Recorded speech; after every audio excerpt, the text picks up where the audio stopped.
எனதருமை யூடியூப் ரசிகர்களே, இன்றைக்கான திருக்குறளை தற்போது கூறுகிறேன். அதற்கு முன் உங்கள் அனைவருக்கும் என்னுடைய சிறந்தாழ்ந்த வணக்கத்தை கூறிக்கொள்கிறேன். இன்றைய நாளுக்கான குறள் என்னவென்றால், தன்னை தான் காக்கின் சினங்காக்க காவாக்கால் தன்னையே கொல்லும் சினம் என்பதுதான் இன்றைய நாளுக்கான குறள்.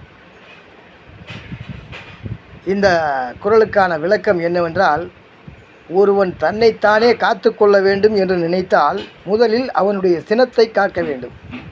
சினம் வராமல் பாதுகாக்க வேண்டும் முதலில் அவனை.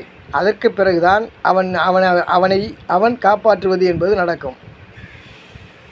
ஏனென்றால் அந்த சினம் இருக்கிறது, அதுதான் அவனை அழிவு பாதைக்கு இட்டு செல்லும்.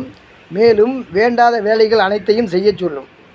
எனவேதான் அந்த சினத்தை முதலில் காக்க வேண்டும் என்று கூற வருகிறார் வள்ளுவர். எனவே அந்த சினத்துக்கான ஒரு காரணம் என்ன என்பதை, சினம் வருவது நமக்கு தேவையில்லாத ஒன்று. சினம் வந்த பிறகு அந்த வந்த காரணம் என்பது வேறு விஷயம். ஆனால் சினம் என்பதே நமக்கு தேவையில்லாத ஒன்று. சினம் வருவதற்கு முன் நம்மை காத்து கொள்ள வேண்டும், சினம் வராமல் நம்மை காத்து கொள்ள வேண்டும் என்று கூற வருகிறார் வள்ளுவர். ஏனென்றால் அந்த கோபம்தான் அனைத்து அழிவுகளுக்குமே வழிவகுக்கும். எனவே தான் அவ்வாறு கூறியிருக்கின்றார். இந்த 10 குறளும் அந்த கோபத்துக்காகவே ஒதுக்கியிருக்கிறார். அப்படி என்றால் அந்த கோபம் என்பது எத்தகையது என்பதை நாம் உணர்ந்து கொள்ள வேண்டும்.